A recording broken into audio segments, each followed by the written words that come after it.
بسم اللہ الرحمن الرحیم۔ سامعین و ناظرین، عشر کے متعلق مختصر اور جامع وضاحت کرنا چاہتا ہوں۔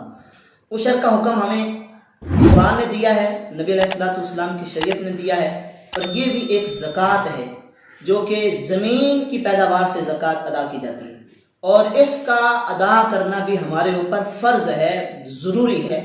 لفظ عشر کا معنی ہے 10واں حصہ۔ اب زمین کی مختلف کیٹاگریاں ہوتی ہیں۔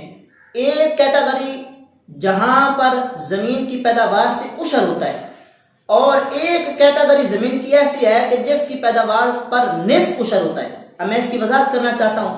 ایسی کیٹاگری کی زمین جس کی پیداوار پر عشر ہو، وہ کون سی زمین ہے؟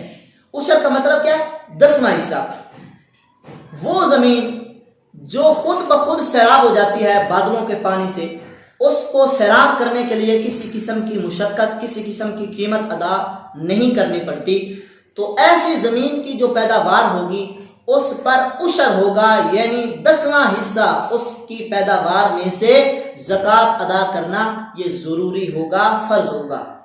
اسی طرح وہ زمین کی وہ کیٹاگری جس زمین کو سیراب کرنے کے لیے کسی قسم کی مشقت کرنی پڑے، چاہے خرید کر ہو، چاہے جسمانی اعتبار سے ہو، تو جس زمین کو مشقت کے ساتھ سیراب کیا جائے، یعنی ٹیوب ویل کے ذریعے، یا جس طرح ہمارے یہ بجلی کے موٹر وغیرہ، تو جب ان چیزوں سے زمین کو سیراب کیا جائے گا تو پھر اس زمین کی پیداوار پر نصف عشر ہوگا، یعنی اس کی پیداوار میں سے 20واں حصہ زکوٰۃ کا ادا کرنا فرض ہوگا۔